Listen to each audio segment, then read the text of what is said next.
बिस्मिल्लाहिर्रहमानिर्रहीम। अस्सलाम वालेकुम। कंट्री न्यूज़ के साथ में हूं दानिश मलिक। आइए नजर डालते हैं अब तक की खबरों पर। सुप्रीम कोर्ट ने पंजाब और खैबर पख्तूनख्वा में इलेक्शन के इल्तवा से मुतल्लिक केस का फैसला सुनाते हुए इलेक्शन कमीशन का 8 अक्टूबर को इलेक्शन कराने का फैसला कलअदम करार दे दिया। वफाकी काबीना ने सुप्रीम कोर्ट के इलेक्शन से मुतल्लिक फैसले को मुस्तरद कर दिया। वज़ीर-ए-आज़म शहबाज शरीफ की ज़ेर सदारत वफाकी काबीना के इजलास में इलेक्शन से मुतल्लिक सुप्रीम कोर्ट के 3 रुकनी बेंच के फैसले का जायजा लिया गया। ज़राए का बताना है कि वफाकी काबीना ने सुप्रीम कोर्ट के इलेक्शन से मुतल्लिक फैसले को पार्लियामेंट की करारदाद से मुतसादम करार देते हुए उसे मुस्तरद करार दे दिया। चीफ जस्टिस पाकिस्तान उमर अता बंदयाल ने वफाकी हुकूमत की जानिब से ओहदे से हटाए गए रजिस्ट्रार सुप्रीम कोर्ट को फौरी रिलीज से रोक दिया।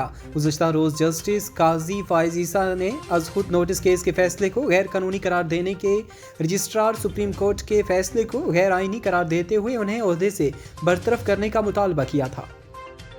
पंजाब में 14 मई को इलेक्शन करने के सुप्रीम कोर्ट के फैसले के बाद तहरीक इंसाफ ने खैबर पख्तूनख्वा में भी इलेक्शन के इनेकाद के लिए सुप्रीम कोर्ट में रिट दायर करने का फैसला किया है। वज़ीर-ए-आज़म शहबाज शरीफ के मामले खसूसी फ़हद हुसैन ने इस्तीफ़ा दे दिया। ज़राए के मुताबिक वज़ीर-ए-आज़म ने फ़हद हुसैन का इस्तीफ़ा मंजूर कर लिया। फ़हद हुसैन की वज़ीर-ए-आज़म से मुलाकात भी हुई जिसमें वज़ीर-ए-आज़म ने नेक ख्वाहिशात का इजहार किया। तहरीक इंसाफ के चेयरमैन और साबिक वज़ीर-ए-आज़म इमरान खान ने अमरीकी जरीदे को दिए गए इंटरव्यू में कहा कि इलेक्शन के बाद नए समाजी मुआहदे की ज़रूरत है। जिन्होंने मुझे मारने की कोशिश की वो अब भी इक़्तिदार में बैठे हैं। उनका कहना था कि मुझे मारने की कोशिश करने वाले घबराए हुए हैं। वफाकी वज़ीर दाखिला राना सनाउल्लाह का कहना है कि हालात इस तरफ गए तो हुकूमत के पास इमरजेंसी का ऑप्शन मौजूद है।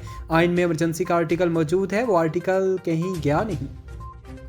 सदर रियासत आज़ाद जम्मू कश्मीर बैरिस्टर सुल्तान महमूद चौधरी 5 अप्रैल बरोज़ बुध दिन 11:30 बजे मुजफ्फराबाद में आज़ाद जम्मू कश्मीर कानून साज असम्बली के खसूसी इजलास से खिताब करेंगे।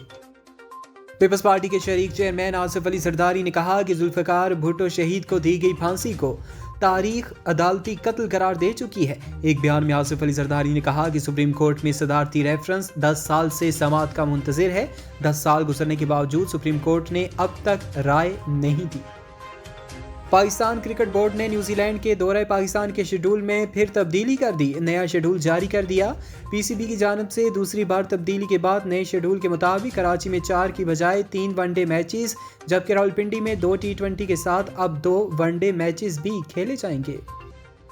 अब तक के लिए इतना ही। मज़ीद बाखबर रहने के लिए देखते रहें कंट्री।